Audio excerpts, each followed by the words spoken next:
यस्तो थियो क्या फर्स्ट अफ अल त मैले त अहिलेसम्म पीडा भन्ने कुरै थाहा नभएको मान्छे होइन अनि फर्स्ट लभ जस्तो फेरि सेकेन्ड थर्ड फोर्थ लभ कहिले पनि हुँदैन अनि त्यो दिन एक्ज्याक्ट डेट त मलाई थाहा छैन मलाई पहिला याद थियो तर मैले त्यो टाइम अनुसार मान्छेलाई अनि त्यो डेटलाई पनि मैले सबै भुल्न त भुलेँ त्यही पनि केही पलका क्षणहरू चाहिँ मलाई अझै पनि याद छ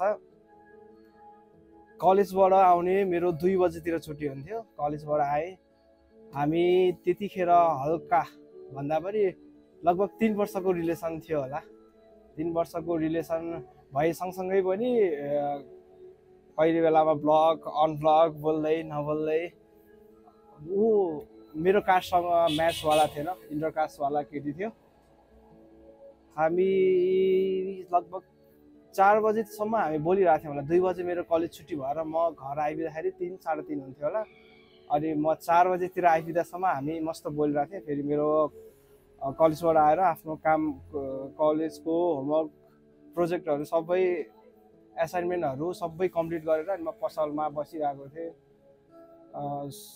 बस्दै गर्दाखेरि 7:30 8 भएको थियो होला अनि मैले कल गरेँ होइन कल गरिराख्दाखेरि कल लागिरह्यो तर कल रिसिभ भएन क्या मैले सोचेँ खाना खान गएको होला भन्ठाने अनि फेरि 2 चोटि कल गरेँ 3 चोटि लगभग 10-15 चोटि कल भइसके पछाडि कल रिसिभै भएन होला अब कतै राखेर बाहिर निक्ल्यो होला भनेर मैले फेरि उसको भाउजूको नम्बर पनि थियो एक हिसाबले अब 3 वर्षसम्म रिलेसनमा बसिसके पछाडि उसको फ्यामिलीहरूसँग सबैसँग म कनेक्टै थिएँ कनेक्ट भए सँगसँगै पनि उसको भाउजूको नम्बर चाहिँ मसँग थियो अब ड्याडीहरूको मम्मीहरूको नम्बर त थिएन उसको भाउजूको नम्बर चाहिँ मसँग थियो अनि मैले चाहिँ भाउजूलाई फोन गरेँ 10-15 चोटि फोन रिसिभ नभइसके पछाडि मैले भाउजूलाई फोन गरेँ अनि भाउजूलाई फोन गरेर सोद्धाखेरि अघि भर्खर त यहीँ हुनुहुन्थ्यो कहाँ जानुभयो होला र भन्नुभयो अनि मैले जानु त कतै गयो कतै लड्यो कि अब हुन्छ नि टोयलेटतिर कोही मान्छेहरू त हिँडिराख्दाखेरि पनि ढल्ने यताउति हुने सम्भावना हुन्छ नि त एकचोटि चेक गर्नु भने भाउजूले सबै ठाउँमा चेक गर्नुभयो अनि सबै ठाउँ चेक गरिसके पछाडि चाहिँ काहीँ पनि भेटिएन अनि एकछिनपछि भाउजू रुममा गएर चेक गर्दाखेरि चाहिँ उसले जुन दिउँसोखेरि लगाएको लुगा चाहिँ नभएर क्या नयाँ जुन थियो ऊ लगाएर छैन बाबु ऊ त उहाँ त कपडा चेन्ज गरेर अन्त जानुभयो भनेर भन्नुभयो मैले सोचेँ म त कस्तो भयो भने जस्तो भित्तामा एकदम त्यो डिपवाला गहिरोवाला भित्ताको माथि टपमा राखेर पछाडिबाट लात हान्दाखेरि कस्तो फिल हुन्छ क्या सपना भइदियोस् जस्तो फिल हुने क्या अनि म त कस्तो त्यो सोचेँ होइन त्यो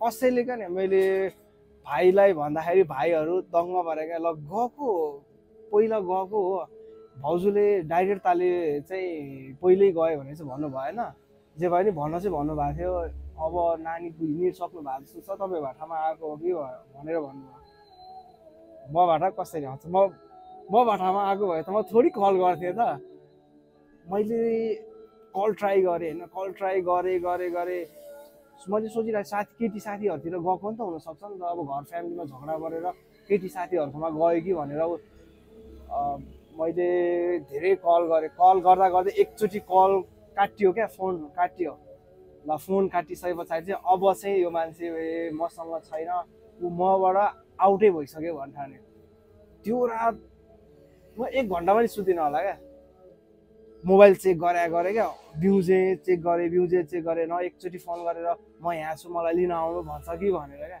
म यस्तो तडपे म त हुन्छ नि 12 1 2 जति बजे भयो भने फोन गरेर ल म यस्तो अवस्थामा छु आउनु भन्यो भने त म त जहाँ भए पनि जान्छु जस्तो फिल भएको थियो क्या तर त्यो भइराख्दाखेरि पनि अनि फोन रिसिभ भएन त्यो रात म त्यत्तिकै कटाइदिएँ बिहानखेरि मेरो विवेक साथी बिहानखेरि कलेज जान भनेर आयो अनि उनीहरूलाई पनि थाहा थियो रिलेसनको बारेमा चाहिँ अनि थाहा हुँदा हुँदै उसँग म कलेज गएँ। कलेजबाट म यति चाँडै निस्केँ कि मैले एक पिरियड पनि पढिनँ क्या। सिधै म घर आएर बसेँ। घर आएर उ गर्दाखेरि त ऊ पहिला गयो भन्ने थाहा हुँदा अब त्यो उसले फोन काटिसक्दाखेरि पनि ऊ पहिला गयो भनेर थाहा छ नि मलाई। त्यही पनि एक झिनो आशा क्या, ल म यस्तो अवस्थामा छु, फोन चाहिँ रिसिभ गरेर ल मलाई चाहिँ लिन आउनु मात्रै भनिदियो भने नि कस्तो होला जस्तो हुन्थ्यो क्या। तर छेडभरको लागि त्यो यस्तो कि पिडैमा नपरे मान्छे क्या। न त मेरो कोहीलाई केही भएर डिपली पीडामा नपरेको मान्छे एकैचोटि त्यस्ता पर्दा त मलाई त यति गाह्रो भएको थियो नि। त्यो मैले अहिले सम्झेँ भने नि म आफैलाई कस्तो लाग्छ। त्यतिखेर मलाई एकजनाले चाहिँ मलाई यस्तो हेल्प गरेको थियो नि। त्यो टाइममा मलाई यति राम्रोसँग उठाइदियो नि त्यो मान्छेले।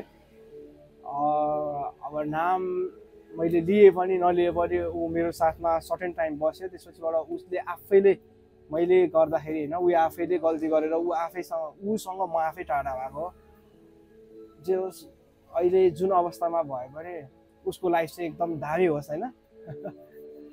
थाहा छ मसँग आउट अफ कन्ट्याक्ट भयो भने उसले कुनै माध्यमबाट मलाई कहीँबाट भेटिहाल्यो भने पनि हामी बोल्न त बोल्दैनौँ होला, भेट भयो भने चाहिँ एकदम मिस गर्छ होला है। उसले गरोस् नगरोस् न, मैले चाहिँ टाइममा कोही बेलामा त्यही कुराहरू कोहीसँग म्याच भयो भने, कसैले बोलिराख्दाखेरि त्यो साउन्डसँग म्याच भयो भने चाहिँ मलाई याद चाहिँ आउँछ।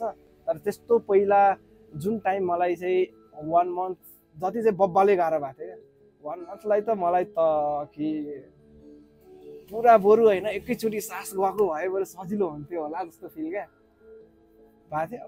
जे होस् उसको फ्युचर दामी होस्। मलाई चाहिँ त्यति दुःख दिएर उसले चाहिँ सोचिरह्यो होला मैले चाहिँ हाम्रो उसले टाइम पास गर्यो तर मेरो त ट्रु लभ थियो क्या। भन्न त उसले पनि ट्रु लभै भन्थ्यो। अब त्यो टाइम समय सबै अनुसार चल्दै जाँदाखेरि थाहा भयो कि उसको ट्रु लभ हो कि मेरो ट्रु लभ। अहिले सम्झ्यो भने चाहिँ आफैलाई कस्तो हाँसो लाग्छ। तर जे भयो भने उसले मलाई मायाको एकदम राम्रो पाठ सिकाएर गयो। यति नै है। सोसल मिडियाहरूमा मसँग खासै त्यस्तो केहीमा एक्टिभ छैन। Last time